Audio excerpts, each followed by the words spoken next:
Hello दोस्तों, स्वागत है आपका हमारे चैनल फाइनल स्टडी पे। तो लीजिए, मैं हाजिर हूँ आपके लिए ऑब्जेक्शनेबल क्वेश्चन लेके। आपको पता होगा कि आंसर की आ गए हैं और आप सब ने, मैं उम्मीद करता हूँ कि अब तक आपने चेक कर लिया होगा कि कौन कौन से आपके कितने नंबर आ रहे हैं, कितने क्वेश्चन गलत हैं। तो यहाँ मैं 21 सितंबर के दोपहर वाले शिफ्ट यानी कि सेकेंड शिफ्ट का क्वेश्चन लेके आपके सामने मैं यहाँ पे हाजिर हूँ। तो चलिए शुरू करते हैं।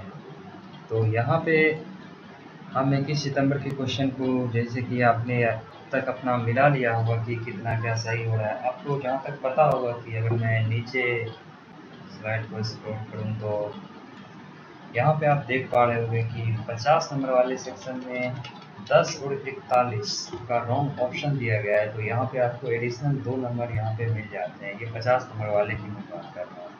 तो 50 नंबर वाले में अगर आप देखो तो यहाँ पे 2 क्वेश्चन गलत, बट अगर आप सही से अगर आपने एनालाइज किया होगा, चेक किया होगा, तो आपको पता चला होगा कि कंप्यूटर पोर्शन में काफ़ी सारे क्वेश्चन गलत हैं, यानी कि उसके ऑप्शंस गलत हैं या फिर उनका आंसर गलत दे रखा है। तो चलिए हम आपको आज बताते हैं कि कौन कौन से क्वेश्चन गलत हैं और किन किन क्वेश्चन पे आपको ऑब्जेक्शन राइज करना चाहिए। तो वीडियो को शुरू करते हैं। तो जो भी इस चैनल पे नए हैं, कृपया इस चैनल को सब्सक्राइब कीजिए और हमारे साथ बने रहें। कंप्यूटर साइंस स्ट्रीम से रिलेटेड सारी इन्फॉर्मेशन हम आपको इस चैनल पे टाइम टू टाइम देते रहेंगे। तो शुरू से अगर हम शुरू करते हैं तो हमारा यहाँ पे ये सब क्वेश्चन हमारा यहाँ पे सही था। हम सीधे चलते हैं। एक इसमें एक क्वेश्चन था जिसमें आपको सर्कल दे रखा था, सर्कल, वो क्वेश्चन। तो वहाँ पर भी आपको उस सर्कल वाले क्वेश्चन में 1 नंबर वहाँ पे आपको मिलना चाहिए, क्योंकि डाटा वहाँ पे रेक्टेंगल का दिया हुआ था, यानी कि आयत का दिया हुआ था, और आपको पूछा जा रहा था ये सर्कल का निकालने के लिए, जिसमें आपको हाइट विड्थ दिया हुआ था। तो वो क्वेश्चन भी आपके जो एक हैं, तो वो क्वेश्चन के भी आपको मार्क्स मिलने हैं। तो ये 39 नंबर जो ये क्वेश्चन है, in the circle difference between, ये क्वेश्चन जो है इसके आपको एक्स्ट्रा मार्क्स मिलने हैं, 39 नंबर क्वेश्चन। और अगर आप यहाँ पे आंसर की में देखो तो यहाँ पे आपको 39 नंबर वाला क्वेश्चन जो है उस पर आपको यहाँ पे ऑप्शन ए दिया हुआ है। तो ये ऑप्शन ए यहाँ पे सही है। अगर ये रेक्टेंगल सर्कल की जगह लिखा होता तो ये सही है, क्योंकि ए ही ऑप्शन होना है। अगर आप रेक्टेंगल को मान के अगर उस डाटा से निकालो तो ऑप्शन ए ही आना है, बट वहाँ पे सर्कल दिया हुआ है तो क्वेश्चन वहाँ पे गलत है, क्योंकि हिंदी और इंग्लिश दोनों में उन्होंने विड्थ लिख रखा है। तो वो अगर विड्थ लिख रखे हैं तो पूरी तरह से वो क्वेश्चन गलत है। तो इसलिए यहाँ पे आपको ये मार्क्स मिलने हैं, यानी यहाँ पे आपको 3 नंबर 50 नंबर वाले सेक्शन में एक्स्ट्रा मिलने हैं। तो चलिए अब हम बात करते हैं कंप्यूटर वाले सेक्शन। कंप्यूटर वाले सेक्शन में आपको हम सबसे पहले ले चलेंगे, यहाँ पे हम चलते हैं, मैं स्क्रॉल कर रहा हूँ। एक क्वेश्चन यहाँ पे है, मैंने सारे चेक किए हैं कौन कौन से सही हैं कौन कौन से गलत हैं। तो आप बस मैं तो हाँ, यहाँ पे एक क्वेश्चन था, 34वां नंबर क्वेश्चन जो था, एक ये क्वेश्चन भी यहाँ पे, ये 50 नंबर वाले सेक्शन में, माफ कीजिएगा, 50 नंबर वाले सेक्शन में ही जो एक क्वेश्चन है, जिसमें what is the probability of getting a sum 9 from 2 thrown of dice. यहाँ पे इसका आंसर ए दिया हुआ है, यहाँ पे इसका आंसर ए दिया हुआ है, जिसपे कि आपको यहाँ पे इसका आंसर सी होना चाहिए। तो ये भी क्वेश्चन आप उसमें ऐड कर लीजिए, यानी कि आपको 50 नंबर वाले सेक्शन में 4 नंबर एक्स्ट्रा मिलने हैं अगर इस क्वेश्चन को भी उसमें ऐड कर देते हैं। तो चलिए अब यहाँ से हम, ये 34वां नंबर क्वेश्चन था, तो यहाँ पे आप देख लीजिए इसका 34 का आंसर आपको ए दिया हुआ है। एक 39 नंबर अभी आपने देखा था और ये 34, तो यहाँ पे ए दिया हुआ है, जबकि दोनों का क्वेश्चन, एक का ऑप्शन गलत है, एक का क्वेश्चन गलत है। चलिए अब हम कंप्यूटर वाले सेक्शन पे चलते हैं, और बाकी जितने भी 50 नंबर वाले सेक्शन में क्वेश्चन है वो सारे सही हैं, उनके ऑप्शन भी सही है और सब सही है। तो हम सबसे पहले बात करते हैं यहाँ पे हमारा 54वां क्वेश्चन जो है, which was the most popular first generation computer. तो यहाँ पे IBM 650, अगर आप इसको गूगल में भी डालो तो आपको ये आंसर IBM 650 डालेगा। ये सारे सेम ऑप्शन है, बट ऑप्शन वहाँ पे एक 650 का है, तो वो ऑप्शन होना चाहिए था, बट यहाँ पे 1650 दिया हुआ है। तो ये और IBM 360 ये भी फर्स्ट जनरेशन का कंप्यूटर नहीं है। तो आप यहाँ पे आप देखोगे तो यहाँ पे ये जो ऑप्शन दिया, ये सारे ऑप्शन ही गलत है, यानी कि एक ऑप्शन ऐसा होना चाहिए था जो कि 650 का होना चाहिए, जो कि ऑप्शन में है नहीं। तो ये एक आप 54 नंबर क्वेश्चन को आप नोट डाउन कर सकते हो, तो आपको ये क्वेश्चन भी ऑब्जेक्शन करना है। अब हम चलते हैं नीचे की ओर, तो यहाँ पे हम देख पा रहे हैं, तो हाँ, अब हमारा ये 59 नंबर क्वेश्चन है, when was the world's first laptop computer introduced in market and by whom. तो यहाँ पे आपको ऑप्शन दिया हुआ है 59 का ए। आपको आंसर की में अगर आप चेक करते हो तो आपको ए आंसर मिलेगा, हैवलेट पैकर्ड 1980, बट जबकि ऐसा कोई लैपटॉप तब ये एचपी का आया नहीं था। इसका ऑप्शन बी होना चाहिए, इप्सन 1981 में आया था। तो ये आपका ऑब्जेक्शन हो गया। तो आपने 4 अब तक आपने कंप्यूटर वाले में देखा, और यहाँ पे आपको 2 अब तक मिल चुके हैं कंप्यूटर वाले सेक्शन। तो चलिए हम आगे बढ़ते हैं। आगे अगर हम बढ़ें तो अगला क्वेश्चन हमारा यहाँ पे आता है,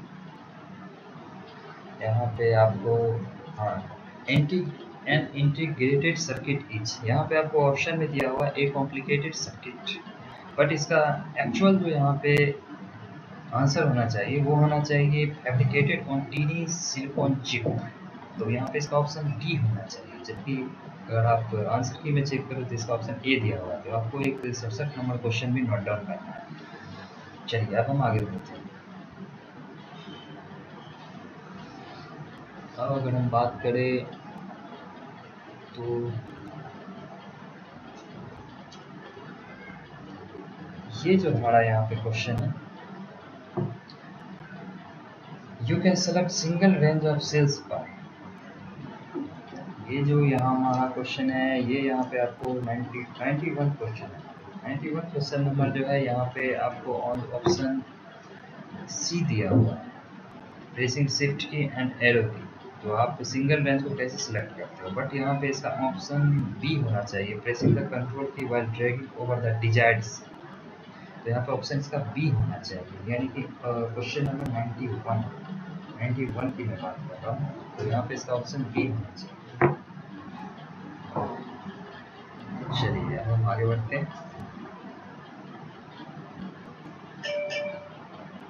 अब यहाँ पे अगर हम बात करें, यहाँ पे हमारा 102 नंबर क्वेश्चन जो है, 102 नंबर क्वेश्चन में हमें पूछ रहा है when you start typing the same value as of some cells on same column Excel automatically shows that text this feature is known as. तो अगर यहाँ पे आपको बोल रहा है, जो अगर आप किसी एक वैल्यू को अगर आप एक्सेल के कॉलम में इंटर करते हो, तो वो अगर आप उसको सीरीज में उसको इंटर करना है, तो कौन सा वो जो सीरीज में ऑटोमेटिक जो इंटर होते जाता है उसको कौन सा फीचर कहा जाता है। तो आपको ऑप्शन में यहाँ पे सी दिया होगा। अगर आप ऑप्शन को चेक करो तो यहाँ पे आपको सी आंसर दिया, जबकि इसका आंसर ऑप्शन ए होना चाहिए, ऑटो फिल होना चाहिए। तो आपका एक ये क्वेश्चन हो गया 103, ये 102 वाला। अब हम आगे बढ़ते हैं।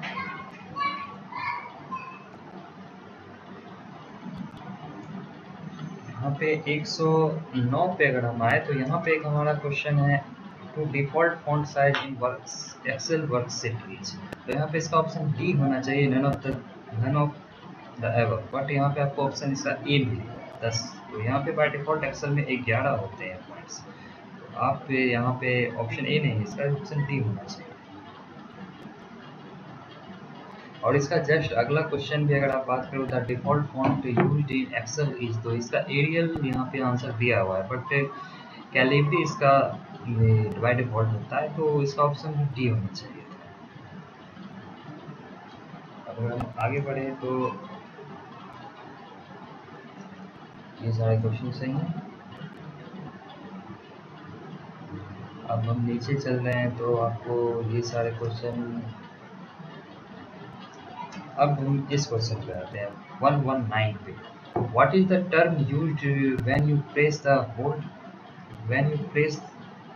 And hold the left mouse key and move the mouse along the text. तो इसका आंसर ड्रैगिंग होना चाहिए। जब आप किसी टेक्स्ट पे माउस के लेफ्ट की को दबा के उसको आप अलोंग द टेक्स्ट उसको मूव करते हो तो वो ड्रैगिंग होना चाहिए, बट यहाँ पे सेलेक्टिंग है। तो सेलेक्टिंग यहाँ पे नहीं होना चाहिए, यहाँ पे इसका ड्रैगिंग आंसर होना चाहिए, क्योंकि आप ड्रैग करते हो किसी भी टेक्स्ट को। अब अगर हम आगे बात करें